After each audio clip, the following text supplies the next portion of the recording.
I welcome everyone to this next discussion in our series, Reading the 1920 edition. I'm delighted to welcome my wonderful colleague from the English department at Oxford Brookes, Dr. Neil Monroe, who's going to be discussing, and hopefully us discussing, the Sentry and the Deadbeat this evening. As you know from the Eventbrite write-up, Neil is Senior Lecturer in American Literature at Oxford Brookes, and he's also the director of the Oxford Brookes Poetry Center and the Ignition Press, and I'll put the links to that in the chat so you can go and have a look. He's the editor with Catherine Gilbert and Kate McLaughlin of On Commemoration, Global Reflections upon Remembering War, and the author of Hart Crane's Queer Modernist Aesthetic. And he's currently working on a book about American modernism and the Civil War, which I'm really looking forward to hearing more about, to see sort of develops a lot of those ideas. And we've also been working on a project to do with poetry and the writing of war poetry for one of our impact case studies for the Research Excellence Framework. So we've done quite a few things on that together, and it's been a joy working with him. So I'm really delighted that he's taken the time this evening to lead this discussion with us. So without further ado, I'll hand it over to Neil. Jane, that's really a very kind introduction. It's great to see you all.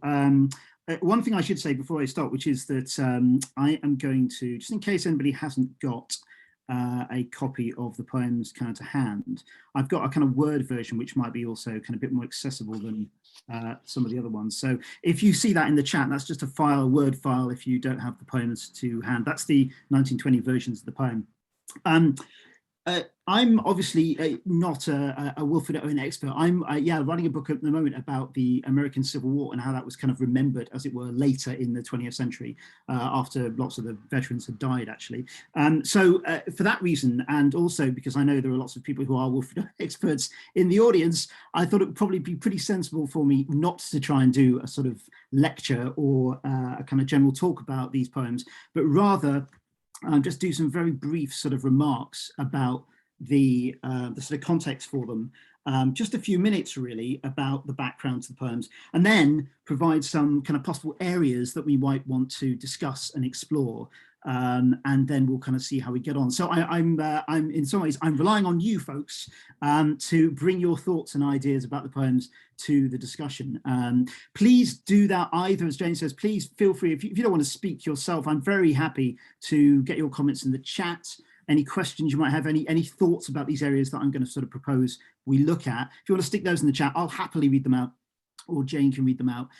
Or if you want to just kind of unmute yourself at the appropriate time and talk about it, then please feel free to do that. Whatever you feel comfortable doing. Really, it would be wonderful to have as many people contributing, because there's a great crowd here and people who really know about Owen, and maybe some people who don't know, like me, don't know so much about Owen. So feel free to contribute as much as you like.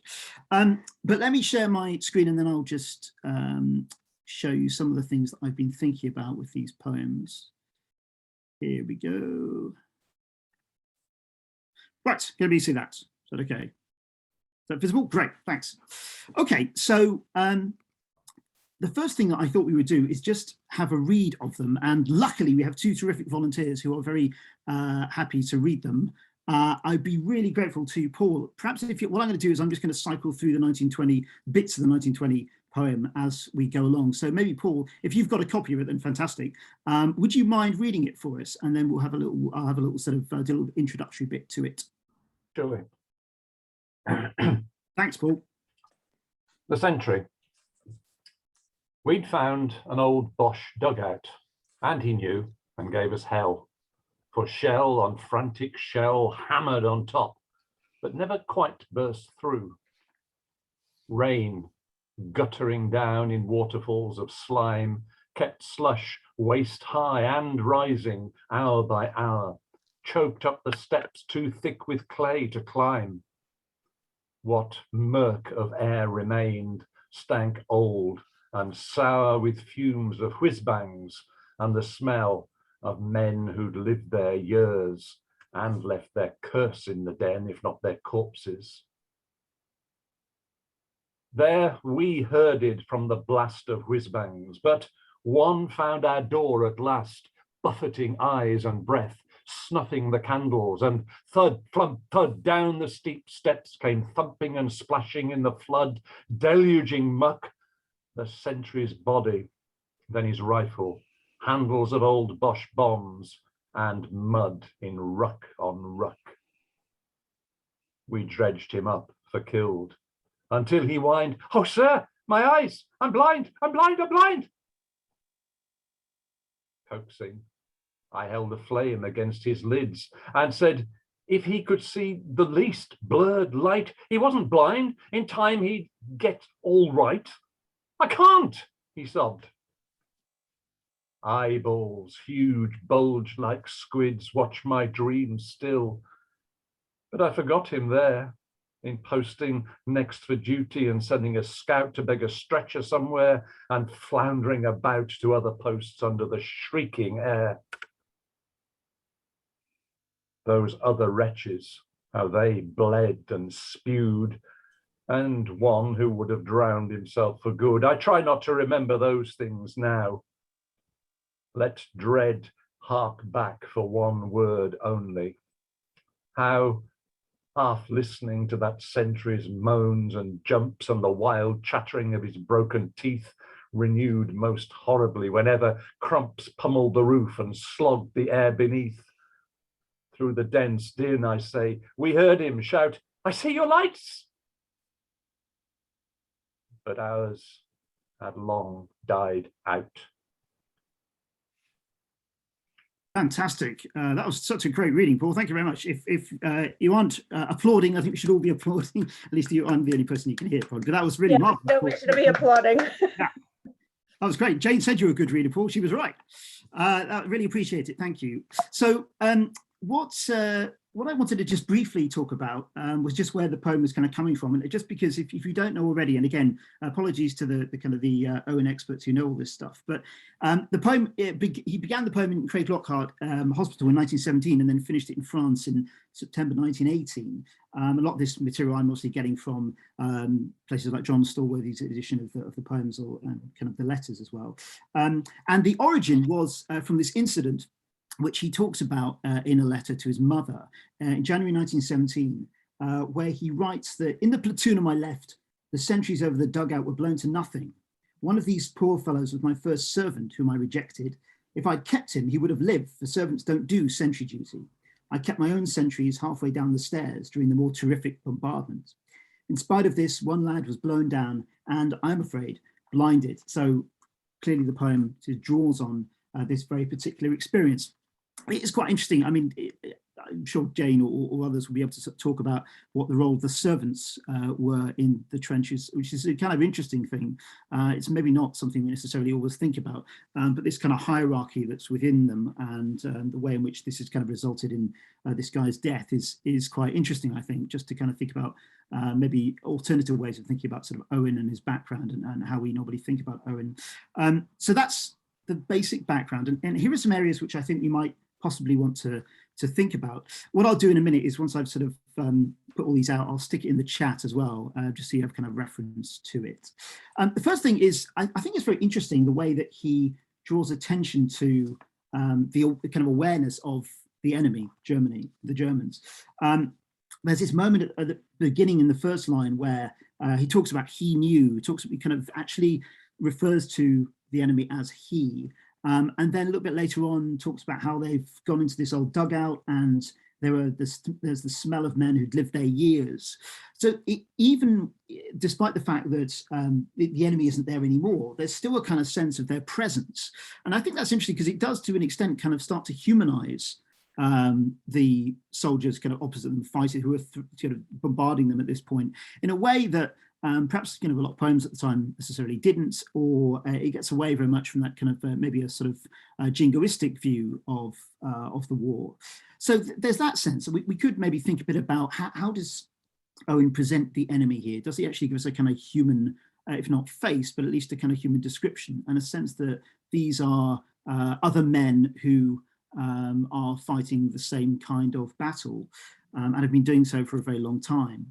There's also, of course, this reference which you get in the letter as well to the guilt of the speaker. Quite long way through the second section of the poem, Owen writes, "I forgot him there." And later on, this rather extraordinary line towards the end, which seems to me, I guess, sort of the crux of the poem in many respects. This line, "I try not to remember these things now," which definitely ties in with, in a way, why Owen ends up in Craig Lockhart or in hospital before that. That line particularly seems to me to be extraordinary. And I think this came across very strongly the way that Paul read it. It's very much a kind of poetry of witness. So you do really get a sense that there's something very visceral that's occurred, and that the speaker, whether we think about that as Owen or not, the speaker feels that they have a kind of moral duty to actually sort of say something about what's going on, and also to maybe pay tribute to this man who's been killed, who is therefore representative as the Sentry of many other men in that kind of situation. But this line, "I try not to remember these things now," somehow to me anyway, seems unlike a lot of the other lines in the poem, maybe all the lines in the poem, and maybe unlike some of the other things that Owen writes. It's very kind of straightforward. It's very much a kind of different sort of voice. It seems maybe a traumatized voice, maybe it's a medicalized voice, one that is saying what it's saying in a very detached way, so that it doesn't have to enter into the traumatic emotions that remembering that incident might occur. Of course, what you've got the vast majority of the poem is all about remembering what's actually happened. So it almost seems to kind of speak against what's actually just been sort of spoken in the rest of the poem. It almost seems to be kind of contrary to what's been going on. Last couple of things I thought were quite interesting to maybe think about would be the environment. The environment's very bizarre in many ways. I mean, it's not the kind of trench that we necessarily expect. I mean, clearly there's a lot of kind of water and mud in these places, but it seems very aquatic rather than to do with the earth that we often associate maybe with trench warfare. You also get these really interesting references, I think, to kind of non-human entities. There's this slime, which does seem could be like seaweed or something, under the water. There's references to the herd or being herded. The squids, of course, that extraordinary image of the eyeballs, huge bulged like squids, which is one of the most compelling images I think I've come across in this period of poetry. And then, of course, floundering, which could refer to fish as well, the flounder. So that there's all this kind of very strange imagery, which gives it this sort of underwater or sort of semi-aquatic kind of environment, which maybe suggests something about the kind of alternative reality of this kind of warfare. And then the last thing I thought it might be quite interesting just to think about would be who the Sentry is. Like I say, I mean, there's this sense in which the Sentry is representative of maybe all sentries. But if a Sentry is somebody who is supposed to be kind of keeping watch and warning of enemy presence, of enemy bombardment, for example, that seems to me to kind of recall Owen himself in his unfinished preface to the 1920 edition, when he says, all the poet can do today is to warn. So it's almost as if Owen himself could be regarding himself as a kind of Sentry, as somebody there to speak on behalf of these soldiers, but also just to kind of speak more generally about the war, which of course we know he did, speak out and kind of be a sort of witness to the kind of events that were so kind of traumatizing for him and so many other people. So that's where I've got to in terms of areas of discussion. I'm very happy for anybody to pick up any of these areas, or indeed if you had particular things you wanted to look at in the poem, we could talk about that as well. Would anybody like to sort of start us off? I'll stop sharing and I'll stick some of this in the chat so we can at least have reference to it. Anybody want to start us off with any of your own thoughts about the poem, maybe building on some of those things or anything else?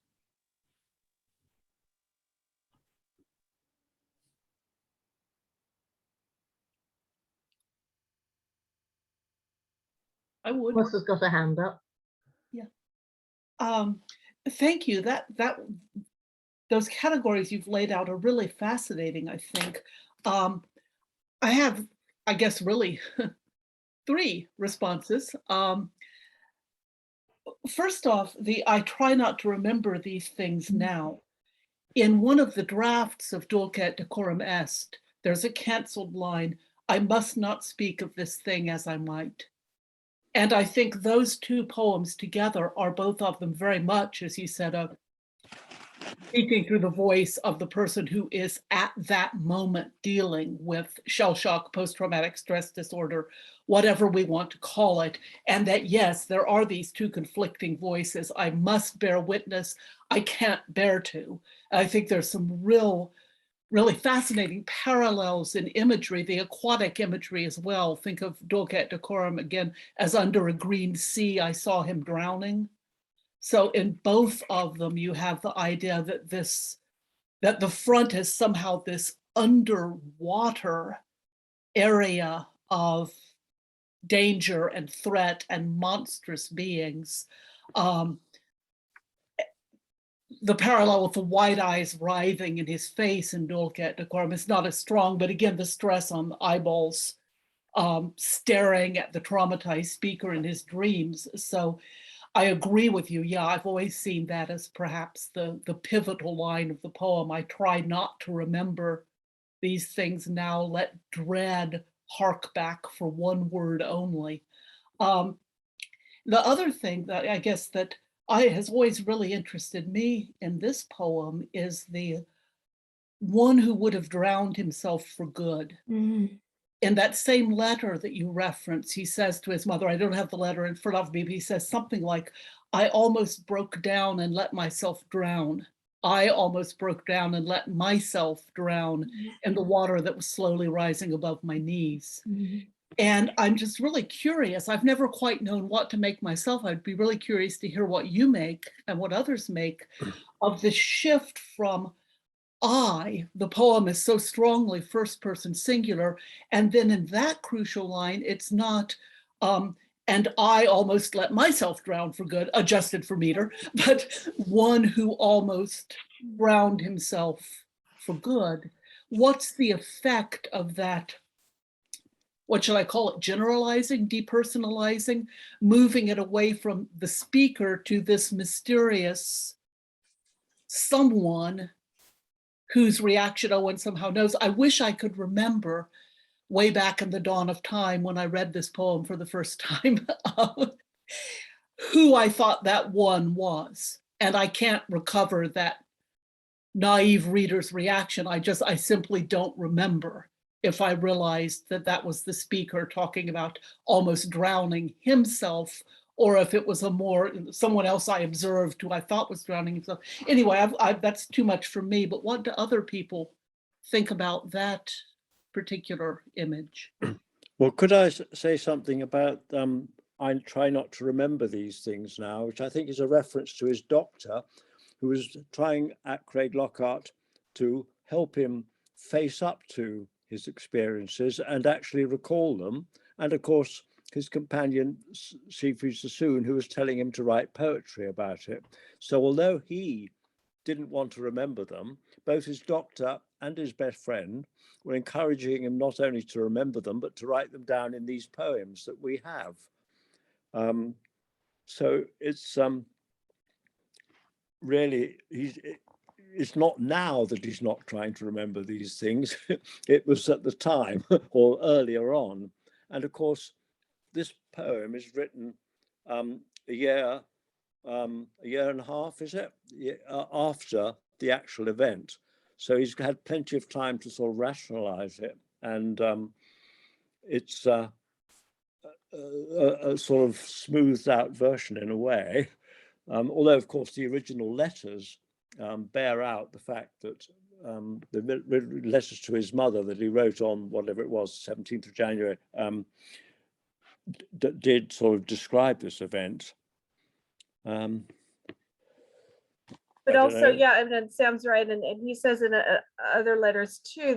He has a number of instances where he says, "I'll have to tell you about this another time." I was just looking up his letter to Sassoon where he talks about Jones's blood on his shoulder, and he says, "I'll feel again as soon as I dare, but I must not now, or I must, but now I must not." And he says, he follows that wonderful line, "I don't take the cigarette out of my mouth when I write deceased over their letters." So it is a kind of common theme about this, not speaking of it at this point. And that's a sort of kind of in some ways typical reaction to trauma. You know, you get through the event and then you sit and you remember and you write and you work through it. So that's interesting, Jane, because it struck me that although there is clearly a psychological element there, I can't tell you at the moment, but that device, I think, is also a sort of rhetorical device that Owen uses. I mean, he frequently says, "One day I'll tell you about," and then proceeds to tell you. yes, exactly. I mean, in that lecture I gave earlier in the year about his time with Mrs. Fullerton, he writes to Sassoon and says, "One day I'll tell you about the time that I went for a walk with these four lads, and this, and this, and this, and this." And in fact, I've now told you. So it's not simply, it's not just a denial, it's actually a way of, I don't know, introducing the topic, if you like. Indeed, yeah. Elizabeth, there's a word, isn't there, for that? Yes. Saying you're not going to talk about a thing and then talking about it. Praeteritio, exactly. Right. Cicero is very big on praeteritio. Boris I Johnson will not found that. mention the fact that my opponent in this campaign is a pedophile who abuses children. I won't mention that. Because that's not the point that we are here to discuss today. That's a praeteritio, yeah. I wonder, as I was listening to this, I wonder what is the now in the line, "I try not to remember these things now." Is that the now of the poem, which is very much the experience of being in the dugout, or is that for a moment the speaker stepping outside and reminding us that he's actually writing this much, much later? Yes. And I think that's an interesting focalization of time there. I've been recreating this, as Paul says. I've been recreating this very detailed experience, and now I back off and say, I'm not doing this. And then I jump back in. Where is the now exactly? Or when is the now? If I can offer us a thought here, because I think this is a very interesting area. I mean, a counter question would be, what are the things that he does not wish to remember now? Is it the whole experience? Or is it, I think I would suggest it's more specifically the sense of his own inadequacy and failure at that point. I mean, this event was only a week or two after he'd arrived in France. Yes. So he got no background, no experience, no mechanisms to cope with this. He was doing what he thought was best for his men, and he suddenly finds it's all been blown to smithereens. At some point, he must have come to the decision that he couldn't keep agonizing over his guilt at not having been able to do things which were actually not possible for him to do. What else could he do for this lad? I mean, once he's been injured, Owen can't. I mean, that line has always struck me as significant in the middle of the poem. I held a flame against his lids and said if he could see the least blurred light, he wasn't blind. In time he'd what? Get all right, and that's most awkward and inadequate, isn't it? You know, he doesn't know what to say because there is nothing he can say. And if I can just carry on for a moment or so longer, going back to what you said earlier, Elizabeth, about dulce decorum, it strikes me that the Sentry, which as somebody just said was written quite a bit later on, this is the poem he couldn't write in 1917. This is almost the same experience, and this time it is taken directly from a true experience, whereas Dulce et Decorum was the same psychological experience, but he couldn't find a narrative that he could allow himself to give at that point because he felt too bad about himself. So he created the narrative of the gas victim instead of the blinded soldier. But as you said, there are all those parallels about the eyes and the undersea and all the rest of it. I think it's also quite important that he says, I try not to remember. He doesn't say, I try to forget. And that's not just a matter of scansion. The remembering is a kind of active process that you can go over again and again and again. And that is not healthy for him at all. You know, that it's not that he wants to forget these things, but he doesn't want to constantly, actively recall them. Yeah. And Dr. Brock was encouraging him, wasn't he, to turn outwards, not inwards, Yes, to yes, engage in activities rather than to keep coming back to yes, himself. yes, yes. Mm. And yet in one of those 1918 letters, Jane will give us the reference, I'm sure, he says, I have my duty towards war. He deliberately sits down and spends time recreating all this stuff in his poems. And he says at one point, you know, he tells his mother, I had a bad night, but it's, you know, not that bad, you know, it's getting better. So I mean, Vivian's right, but it's this sort of constant oscillation, isn't it, between can I or can I not allow these things to come to the surface? And if they do, what am I going to do with them? And how am I going to deal with them? And what do I tell people about them? And what, you know, what is it possible for me to say, if you like? Well, I read that bit. I think I found it surprisingly. Thank goodness for find and search in Word, right? So he says, I'll get the date for you, February 1918 from Scarborough. And he says, and it's actually it's a really good one, because he says, I'm sorry you're having disturbing in daylight lingering dreams. So he's responding, she's obviously written something to him. It is possible to avoid them, and he underlines is, by proper thinking before sleep. I confess I bring on, underlined, what few war dreams I now have, entirely by willingly, underlined, considering war of an evening. I do so because I have my duty to perform towards war. So, yeah. It's a good one. What does that Good mean? one. Have It's an excellent one, yeah.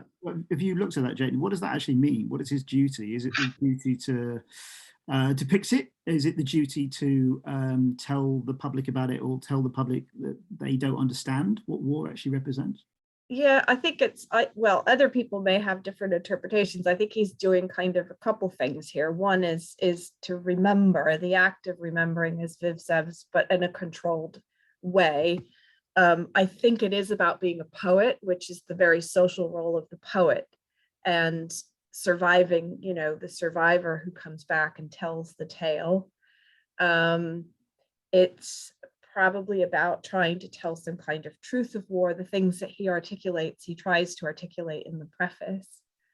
And yeah, so I don't know, what other people think. I think it's a kind of combination of things for him. It is about going back, it's about being an officer, because he goes on later, or maybe it's an earlier one where he said, you know, I've come out here to lead these boys, just to plead for them, to speak of them, and he sees this very much in the role. But I think it is very much tied up into his conception of what a poet is, which is something we may want to talk about. I think it ties up with his preface to his poems, which he was writing at a similar time. It's my duty to tell these things, people, what war's like.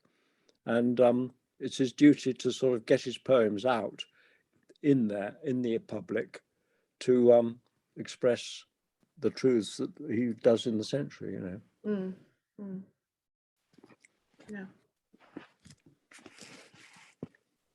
But it's interesting, you're saying his phrase is his duty to war, not his duty to people involved in war.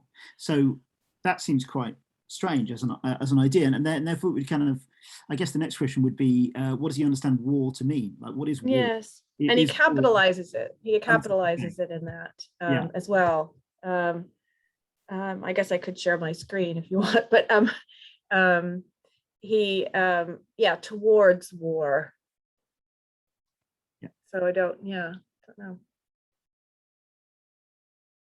Because he's not sort of treating it as it's not like he's sort of saying, I have a duty to war as a personification. Is it, or is it more to do with what war constitutes, all the things that war constitutes, which would include the people involved in it, the people who've been killed or the people he had served with, not just kind of the abstract idea of war? I think those things are included, Neil. I always took it that his duty at that point, as he was speaking of it there, was in a sense almost towards himself as much as anybody else, that in writing about war, his duty was I don't know what the right verb is, to present it, represent it, recreate, whatever you like to say, but to write about it in a way which was as truthful as he could make it, as opposed to carrying on with the things that he learned from Sassoon, which we may see perhaps in the next poem that we're going to look at. Or, you know, was he going to continue beating himself up simply because he wasn't equipped for what he'd been put into? Or was there a point where he could, it was legitimate, if you like, for him to stand back from it and to say, no matter what actually happened and what I did or did not do, I am able to write about it in a way which will be purposeful, valuable, whatever you like to call it, and in a duty in that sense.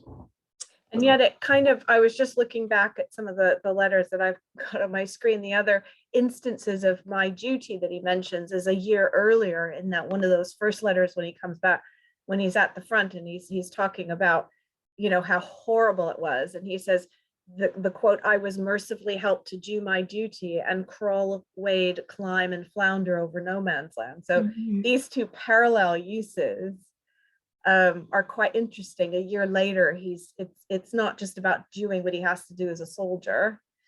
Now it's a whole nother level. It's just about the physicality of going out and climbing and floundering all over no man's land. It's actually a much larger kind of duty.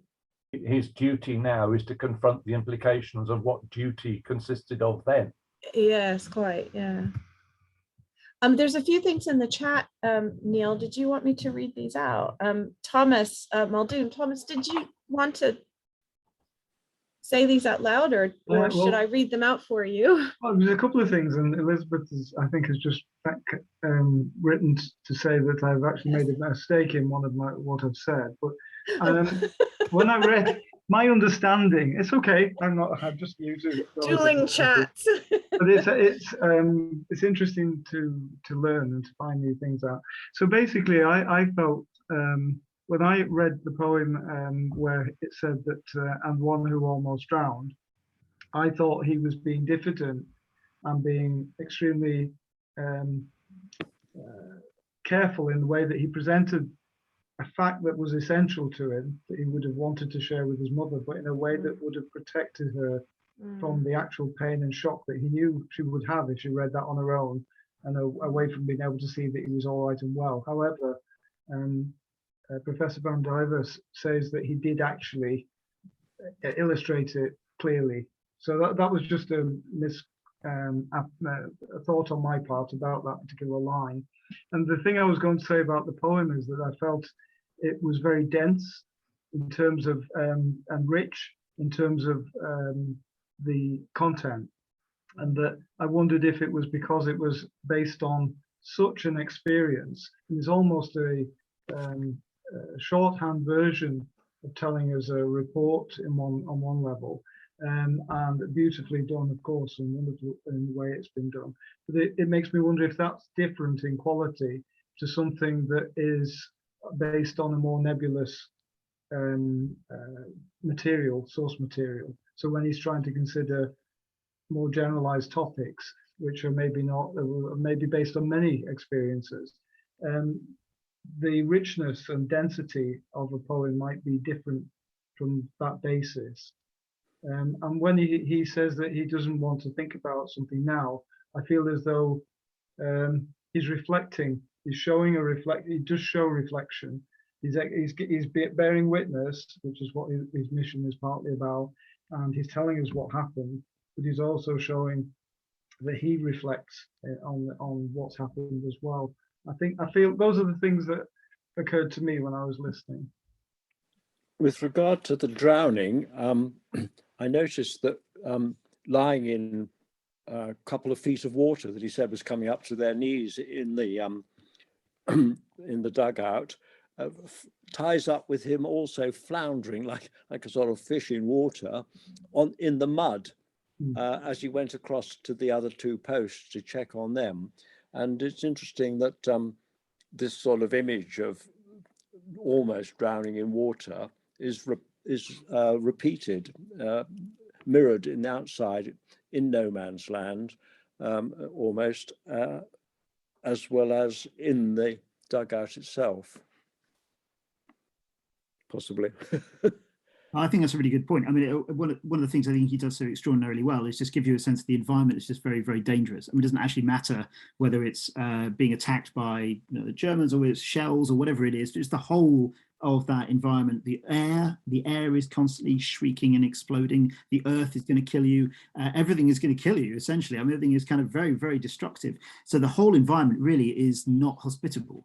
And that seems to be kind of partly what he's trying to sort of create, this sort of general atmosphere of kind of just, I suppose, sort of desolation and terror, I guess, is what you get. And it's, you know, it's no surprise that he would then, you know, attempt not to remember those things now. I mean, I think the other thing about that line, which is so interesting, was that I guess you get maybe a little bit of sense of this from some of the letters, is that he seems to kind of have a real sense of himself as a patient as well. So it's almost as if he's sort of dramatizing the idea of being a patient in that kind of thing. This almost seems like the sort of thing a patient would say. I try not to remember these things now. It's almost like a sort of stereotypical kind of thing that a patient would be supposed to say in that kind of situation. So it's a very self-conscious, and I think it's partly what maybe Thomas was saying, it's very kind of self-conscious and self-aware voice that I think you get in that part of the poem. Elizabeth. I wonder if anyone has ever done a word search to see how often World War I poets use the verb flounder, because Owen uses it here in Dulcat Decorum Est, of course, floundering like a man in fire or lime. Sassoon uses it, I forget in which poem, the one that ends, "O Jesu, make it stop." The last line is flounders in mud, "O Jesu, make it stop." And I'm sure counterattack. Sorry? Counterattack. Yeah. Yes, thank you. Of course, about which Owen said, "Your counterattack frightened me more than the real thing." So it's a very powerful poem. I also wonder if this doesn't seem undignified, if under it there is a kind of almost pun, a chime with the word Flanders, Flanders, flounders. So that verb for being stuck in the mud of that particular place. Maybe that's too much, but I've always heard Flanders under all of those uses of flounders. May depend on the accent you read it in, Elizabeth. Flandering in the mud. What accent would that be, Paul? Of course, No, Owen was actually never in Flanders, was he? That's the other thing, though. Well, that's true. That's true, of course. Yeah. Should we move on to the other poem? Just I'm conscious we need to kind of get to that one, otherwise we'll be talking about this one for ages, which is good, but we might want to look at the other one as well. So let me just go back to sharing, and then I'll just suggest some other things we might want to think about.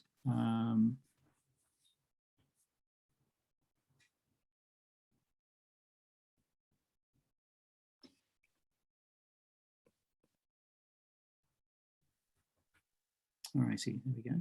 So that's that one. Deadbeat. And I think, Vivian, I think you volunteered to read this one. Would you mind? That would be terrific. Thank you so much. That's fine. He dropped, more sullenly than wearily, lay stupid like a cod, heavy like meat, and none of us could kick him to his feet.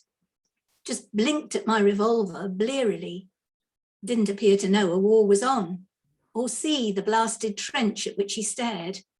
"I'll do 'em in," he whined. "If this hand's spared, I'll murder 'em, I will." A low voice said, "It's Blighty, perhaps he sees. His pluck's all gone. Dreaming of all the valiant that aren't dead. Bold uncles smiling ministerially. Maybe his brave young wife getting her fun in some new home, improved materially. It's not these stiffs have crazed him, nor the Hun."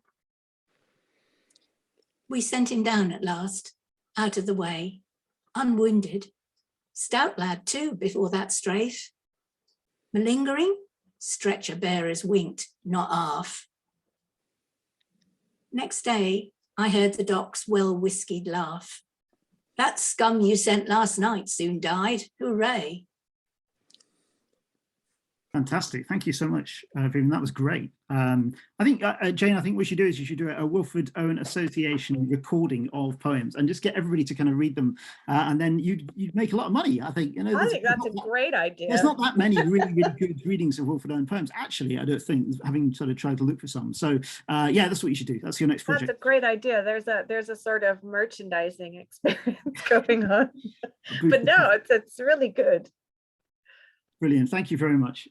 Okay, so just a little bit of background on this one, which again, many of you will know. And again, sort of according to the letters, he started writing this one in August 1917, finished it between March and May 1918. And as we've already mentioned, it's been mentioned that this is shortly after he met Sassoon for the first time at Craig Lockhart, where they were both patients. And apparently the first time I read this, apparently the first time he met Sassoon, he helped him look at some letters that H.G. Wells had written him. And then at that point, Sassoon offered to look at some of Owen's work. So I thought, this is quite interesting. I wonder why he had to get somebody to decipher H.G. Wells's letters. So here is a letter from H.G. Wells. And I thought, well, how bad can it be? And it turns out it can be quite bad. I have no idea what he's doing in the top there, but maybe he had to decipher that as well, that kind of thing. But actually, it's fairly legible on the left-hand side, but on the right-hand side, it's much, much more difficult. So I can kind of see why he might want to enlist Owen to help him out.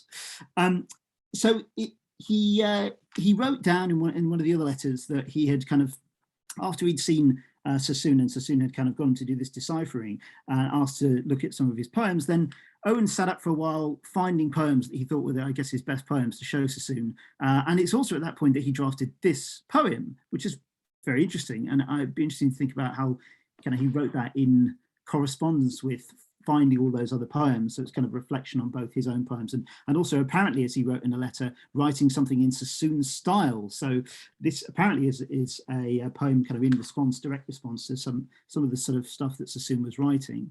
And after he showed it to him, Owen said that he was struck with the deadbeat, pointed out that the facetious bit was out of keeping with the first and last stanzas. Thus the piece as a whole is no good. It was good and eventually makes it into these publications and people read it. But he clearly wanted to extract some of those sections of it, the bit which was, I guess, the facetious part. And so he takes 8 lines of the poem for an editorial he writes for the hospital magazine, The Hydra. And in that editorial from the 1st of September, he has these lines here, which I know somebody will be able to tell me if these are the 8 lines that he's actually sort of referring to as the facetious ones. So that's bit from Who Cares, the Kaiser Frowns Imperially, through to the bit about Punch, and Belloc prophecies of last year serially. Yeah, so this kind of concern that Owen has with the misguided attitudes to the war from the public, the press, and fellow writers like Hilaire Belloc, who obviously was enthusiastic about taking part in the war. So that's an image you can find, which I think is the one that's in the Bodleian Library, Jane, I think, one of those documents. Yes, I think it will be. Yes, I think that's one that's in there, yeah. So just to think about some of the other things then that might be worth sort of discussing for this poem, one of the things is the tone and the extent to which you feel, having obviously looked at other poems from the 1920 edition, whether the tone is characteristic of the other poems, because it seemed to me a really interesting thing to think about. It's interesting to think about maybe how the speaker shapes the tone of the poem, which images seem particularly striking in creating the atmosphere, the tone of the piece. And as I say, whether it sort of seems to fit with other poems that you might have looked at so far or are in the rest of the edition. Another thing, which is something obviously he deals with all the time, which is the effect of war on human beings, whether it's the human body or the human mind or spirit or the psychology. There's a lot of good deal kind of dehumanizing imagery in the poem. There's the similes in line 2, the violence enacted on the body of the soldier, not just by the enemy, but actually by, supposedly his comrades or his friends, which I think is kind of deeply disturbing. The attitude of the doctor, obviously, at the end, which everybody thinks about, that dehumanization seems almost to be contagious in this kind of environment. And also maybe what the poem had to say about both the front line and the home front, which clearly links to what Owen is getting at in his his editorial in Hydra, and thinking about how the poem might, I suppose, possibly speak in a better way than prose, or a better way than the editorial about that. And we might also think about how we might react to the ending of the poem, and also some of the really sort of very specific word choices that he makes, and how those contribute to the meaning of the poem. I think there's some very particular words, phrases in there which you can pull out and talk about for really quite a long time, just to think about why he's sort of done that. If anybody knows anything about the editing of the poem, that would be very interesting to think about previous versions of it. And then finally, just the title, what the title is, what it means, how many different meanings there can be to the title. I think I've sort of came up with about 4 or 5 different sort of definitions of deadbeat. So it might be interesting to think about which of those you think he is particularly interested in. Obviously, there's lots of other things we could think about in terms of the rhyme, technical side, the rhythm of the poem, but maybe that would work as a kind of starting point. So if anybody has any thoughts on any of those or anything else, please feel free to say so or put it in the chat.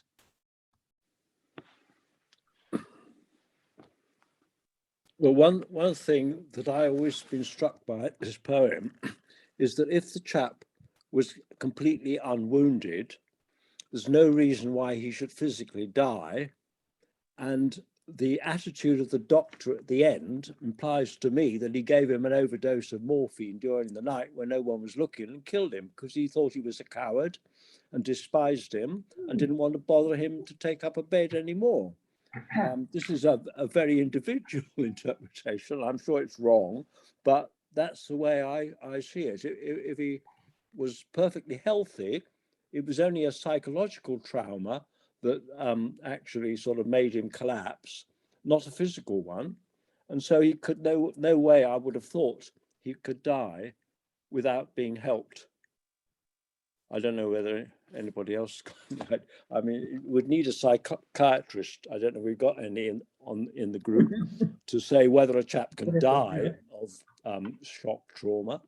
I wouldn't have thought so. He was meant to be young and healthy. I don't know. What do you think? That's definitely, that word unwounded is definitely one of the words that I thought we could think about, because it is a very strange word. It's almost as if he's been wounded and then that wound has been undone. It's almost as if there's kind of some process of undoing the wound, which it might maybe link to what you're saying. I think you make a very interesting point about that. I mean, it seems to me in a way some of it is to do with blindness again, and not being able to see. And in this case, it's a kind of an assumption that there's nothing wrong with him, and actually there turns out to be something very seriously wrong with him. That would be another possible way of reading the poem.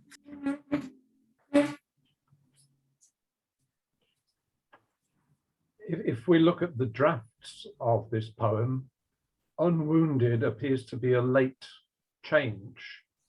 An earlier version says, "We sent him down at last. He seemed so bad, although a strongish chap, and quite unhurt." And depending how you punctuate that, unhurt may still be dependent on seemed. He seemed so bad, blah, blah, blah, and quite unhurt, which doesn't mean that he wasn't hurt. No. But at some point, he's turned it round so that unwounded carries that greater emphasis at the beginning of the line, doesn't it, Neil? Yeah, I think that's a very good point. So when he's got unhurt, the unhurt is not at the beginning of the line; it's somewhere. It's the last word of the line, and he switched it to the beginning. Yeah. Yeah, which is much more powerful. Yeah, and also, as you say, draws much more attention to it. Depending on how we read it. He's also, he's remarkable, and it was in the other poem as well, he's remarkable with punctuation. I mean, he's got unwounded, and then he's got a semicolon, and then he's got a dash in this version anyway, which is kind of strange in a way. What is the dash doing there? Does he need a dash? Why is it there? It must be there for a particular purpose. Is it to kind of lead into, it's almost like an afterthought, stout lad too, which gives it a kind of more conversational kind of feel at that point. Whereas unwounded is not a word that anybody would say in conversation. So there's some sort of clashing registers, I think, going on there as well, which is really interesting. Yeah, I think the punctuation is really interesting in that. I was going to say that it really makes you focus on that word. It starts, I mean, it's a new line that and because it has sort of, you have to kind of go, why does he have the dash? Why does he have that semicolon? And because it's capitalized, it really kind of stands out in this odd sort of way that really makes you focus on it. But then kind of parallel, the next word is malingering query. So those two words together, I think, are interesting, the way they're just placed on the page in terms of the line. I think Jane Burrell said it was a common punctuation at the time. That's interesting. Yes, thank you, Jane. Can I just make a generalized comment? Yes, of course. I've worked in healthcare for most of my life, 43 years now, in an operating theatre, and I've lost count of the times when people make assumptions about somebody's condition, and then much later you find out that there is actually more to the story than people see. And even with an amazing amount of information, you can still be incorrect about how somebody is, just going from appearances. And I think it is possible for somebody to get into such a state, if they've got an underlying heart condition, even a young person, to die of fear or anxiety, or by the way that they've been treated, everything's compounded. And I think it's just a fact that that can happen. Just thought I'd say that bit is in general. Could I make a point? Kevin, yeah, and then maybe Elizabeth after that. Well, it's the line that talks about the doctor's well-whiskered laugh that got me. Why did that need to go in? And it just seems to me that Owen is painting a picture of a hierarchy, as he did in the parable, that the non-combatants have a different attitude to the war than the people who are on the front line. And this poor man who was stout, you know, well-whiskered laugh, hooray, he died. And I think what he's come to terms with is that there is a combatant, the sapper, if you want to call him that, is just a victim all the time. Could I say that if he was, the stretcher bearers witness the fact that they think he's malingering, well, they would quickly look when they picked him up for any wounds, if they had to dress a bleeding wound, for example, which they often did before they carried him back to behind the lines. And they've obviously examined him and found no wound. So that sort of ties up with the fact that he wasn't wounded. Now, is it possible that you say that if he had a sort of heart attack to die from, wouldn't he have it at the time, at the beginning of the poem, rather than sort of later in the night? I don't know, but it seems strange that he would be put to bed in a hospital, presumably in a field hospital, and then be found dead the next morning. I don't know. Thank you. That's an interesting way to think about it. Absolutely. Maybe there's no way of necessarily knowing the answer to that question, I guess. Thank you, Elizabeth. Yeah. Oh,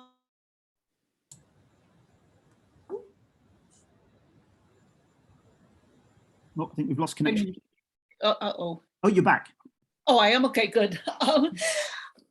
I rather like Samuel's idea that the doctor murdered him.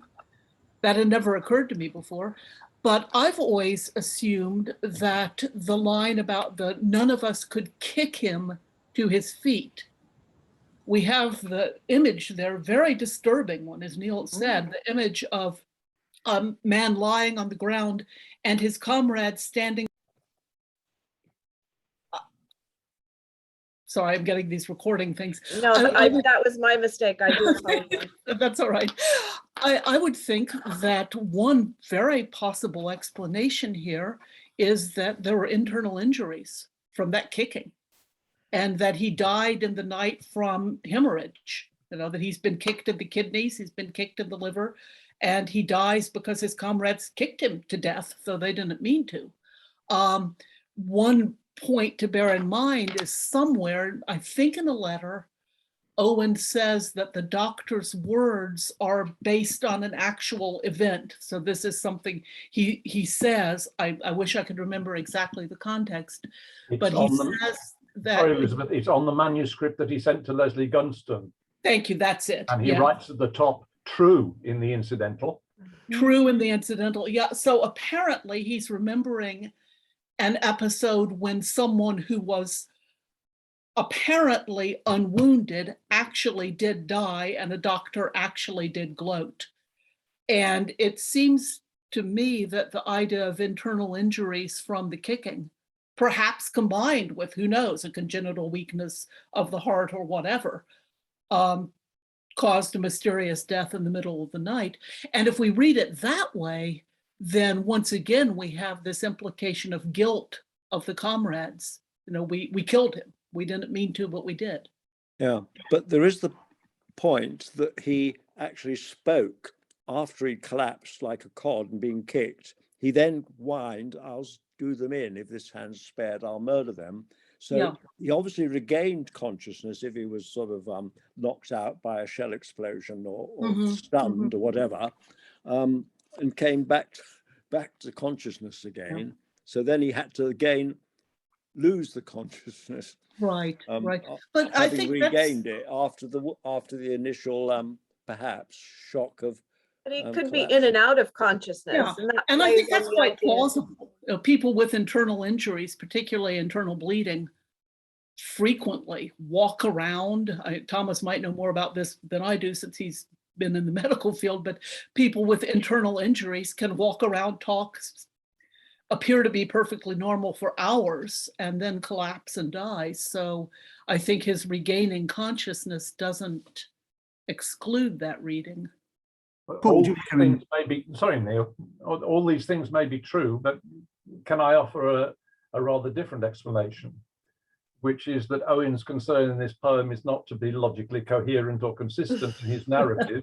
Neil raised a question in his list of discussion points about the tone of the poem. And I think what is most striking to me about this poem is that it's full of stuff which is meant to impress Sassoon. Yes. And on that basis, he's just loading it with all sorts of issues and aspects and possibilities that should appall people, with not too much concern as to whether they actually make sense. Yeah, I think it's. Sorry, Seb, I just wanted to say one thing because Jane Burrell had put in the comment in the chat, thinking about Edward Thomas, wasn't his wound wasn't apparent to the naked eye, and as I understand it, Thomas's heart was stopped or concussed, as it were, from concussion, yes, from the blast, and that's the lore of his watch had stopped at the same time. So his wounds would not have been as obvious either. But yeah, so I just wanted to get that in since that was in the chat. So I was going to say that I think the second verse is sort of a bit facetious and spoils the poem, talking about bold uncles and his brave young wife and all the rest of it. He's putting it is his first war poem, and he hasn't quite got it together like he had in the Sentry, and I think he's been struggling, and his draft of this poem has even more nonsense in the middle between the sort of serious beginning and end. I don't know. Well, I mean, he's just sort of messing about there, isn't he? Trying to make it light-hearted in the middle, which is completely inappropriate. I think that the poem will be much better without the low voice and the wife and everything and getting her fun. I mean, he's just sort of, it doesn't ring true to me. Yeah. But in fact, those lines are those are lines that he had been working with and drafting and redrafting for a couple of years before this poem. The minister smiling ministerially or whatever, that's something he's been toying with for ages. Yeah. And I think it's important. He sits down and writes this poem to have something to show Sassoon. And so he grabs these lines out of a file drawer and thunks them into the middle of the poem, and they don't fit. Well, as Jen Gallagher, I don't know, Jen, if you wanted to say this out loud or should I read it? She said, Paul makes a good point. Is the poem fact or fantasy? Does it matter if the poem was based on real events or designed to impress Sassoon? I think that's a very good point. Yeah, and I think with all of those, oh, sorry, I don't have a microphone. Okay, good, that's fine. Don't worry, Jen. Welcome. I think that's absolutely right, and I think it's given that there's all these attempts and sort of things that kind of don't really it's really unnecessary in there, and they're very Sassoon-like. I know we have our Sassoon colleagues there, but the whole sort of, the bulldog, it reminds you of the sort of, scarlet majors at the base, and that he's really picking up on those kinds of things. In the trenches. One thing. Please go ahead, Kevin. Sorry. Hello. One thing I could say, which might back up what Paul was saying, was that a few years ago we visited the Flanders battlefields, and there was distinctly the front line, and then a middle part, which is where the stretcher bearers came from to pick up stretchers, and then they were analysed and taken. Well, I suppose they'll finish soon. They're still talking. And it strikes me now that how would Owen, being on the front line, have seen the doctor? Because there were 3 distinct areas. So how would he know all of those things happening? He might have seen the stretcher bearers, but it's unlikely that he would have gone past the stretcher bearers into the hospital area, which was half a mile away. So it sort of comes back to what Paul was saying, that it can't all be true because he couldn't be in all those places. I think the battalion doctor would have come into the trenches. Yeah, I think the battalion doctor would have actually. Half a mile away to a doctor area. So, but if he was well whiskied, it's sort of. The oddity then is, why does he say on the manuscript he sends to Leslie Gunston, this is true?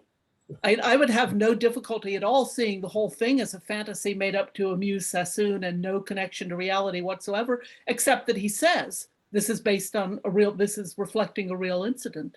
So, but that may refer just to the last couplet of what he heard the doctor say at some time, rather than to all the other bits, yeah, which are obviously not. I rather think that. Sorry, that. I rather think that he's trying to impress Leslie just as much as he's trying to impress Siegfried. Yes. Okay, fair enough. The little note that says, "True in the incidental, I heard a bloke tell me this, who spoke to the bloke who saw the other bloke who was one of the stretcher bearers, fair enough. His mate." Yes. It doesn't quite have that ring of authenticity in the way that, well, certainly not like the Sentry, which we read half an hour ago, but it's all sort of for effect, isn't it? Good point. I think that certainly does take that attitude towards Leslie at many points in the letters. Yeah. The man had wanted to murder the people that kicked him. Sorry? Not the Germans. Might the soldier wanted to murder the people who kicked him? Yes. I'll do 'em anyway. Yes, that's how I read it. Murder them, I will. That's how I read it, Elizabeth. I think he's saying he's come out of, if we're suggesting he's been beaten and he's like kind of out of consciousness, he comes back and it's more him. I'm going to get, basically them rather than the enemy. I think that's absolute. That seems to be what he's talking about. That's interesting. I've always assumed it's a much more globalized them. No, I thought of it as quite personal. Because you don't murder the Germans, you kill them. Mm. But you murder the man who's trying to murder you. Well, you're. Yeah, I'll get you. I'll murder you if I can. Yeah. Whose voice are we hearing at the different points in this poem? Is it all Owen, or is this? I mean, I read it that the beginning and the ending are Owen creating the voice of one of these authority figures, which is not him. But the bit in the middle, the low voice which says, "No, it's not any of this. This is they've got it all wrong." That's Owen, who can see what is actually going on, whereas the rest of it is a companion of the doc, if you like, who has exactly the same attitude to what he's seeing as the doc apparently does, whether it's through the whiskey bottle or simply because he doesn't like this sort of behavior. I mean, I'm reminded of Sassoon's poem. I've forgotten the title again, but the one where we found him in the guardroom at the base, the man who's raving and screaming on the floor because his brother's gone west, and all the bloke can say is he seems to have lost all patriotic feeling. Yes. Lamentations. Thank you very much, Meg. Thank you. Yeah. So it is incomprehension on the part of those who haven't been in that situation at the behavior and reactions of somebody who has. Whereas Owen, who has at least had a bit of experience, can see that it's not what they think it is. So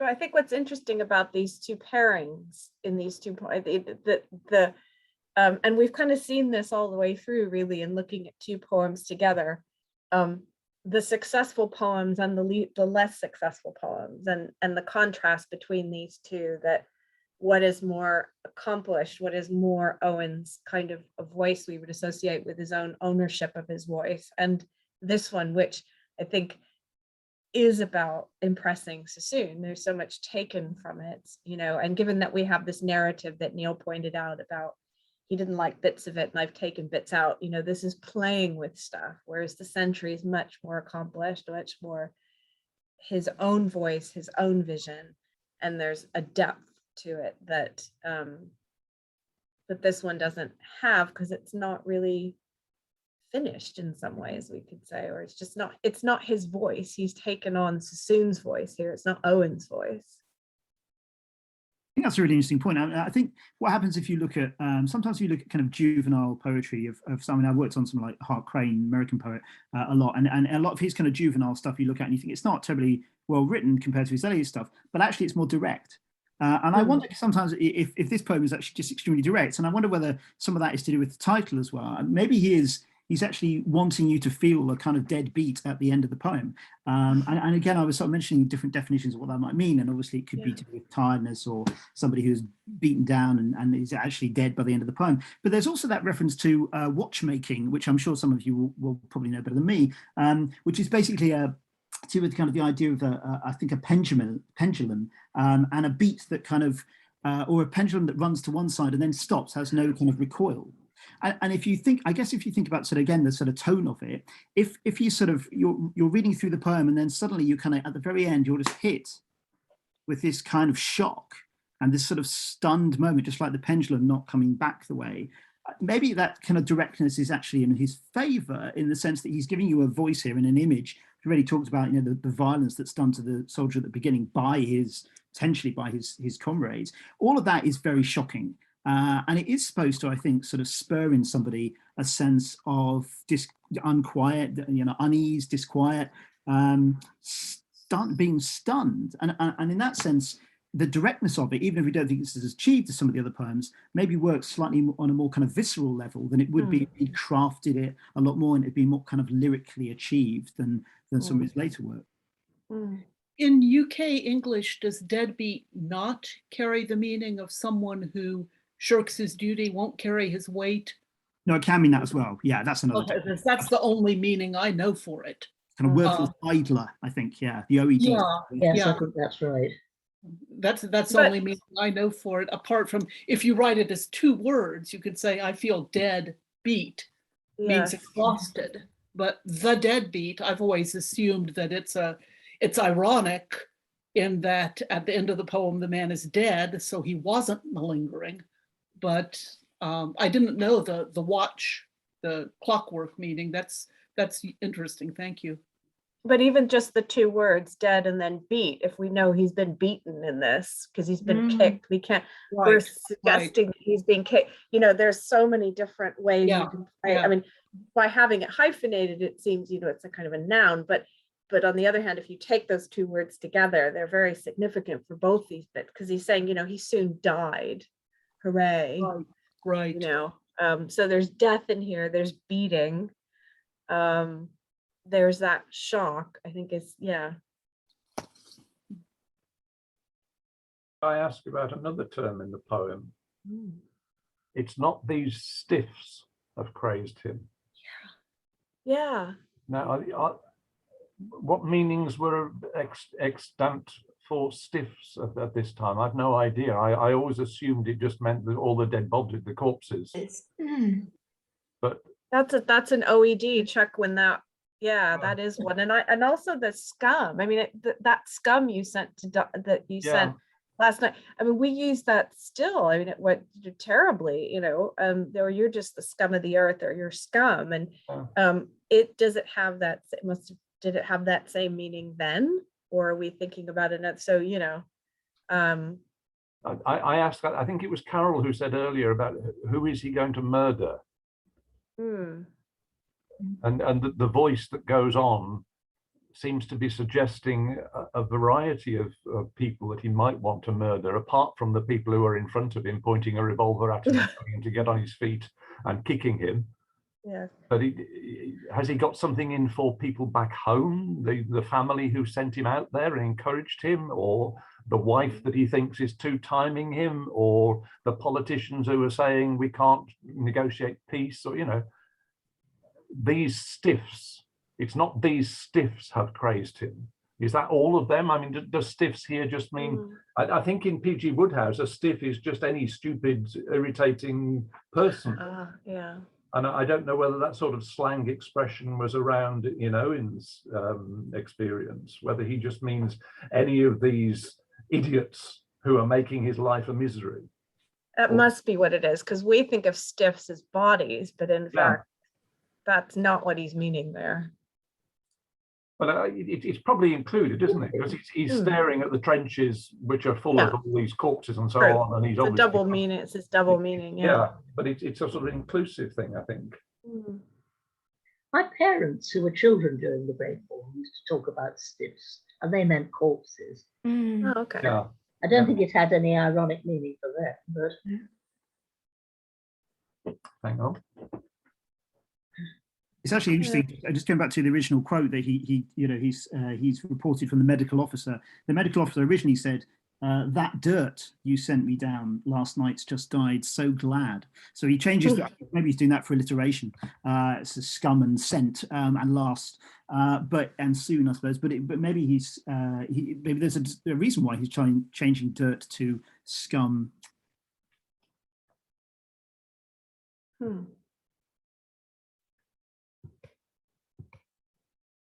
Jane, do you think we're almost out of time?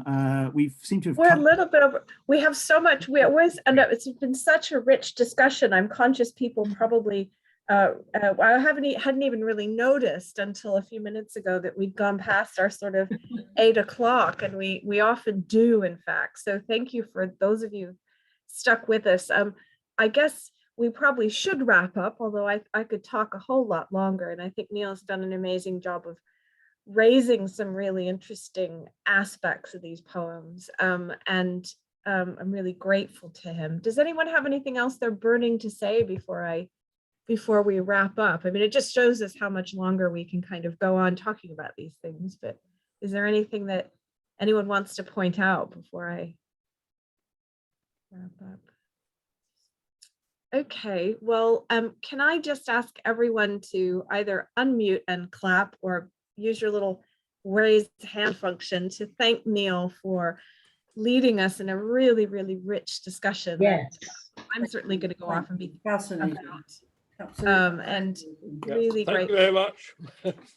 I know he says he's not an Owen expert, but he's certainly a poetry expert, and I'm really grateful to him for joining us. No, thank you very much. I don't feel I did very much. I think it all came from you. So I'm very grateful to all of you for all those great ideas.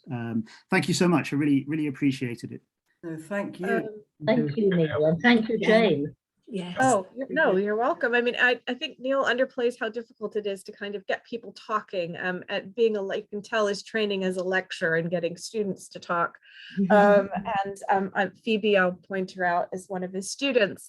Phoebe, you can attest to his ability to draw out discussion. It's a real gift to be able to do that. So I don't think you should underplay that at all. So thank you so much, Neil. Please join us next month on Armistice Day, in fact, the 11th, when Vivian Welpton is going to be leading the discussion.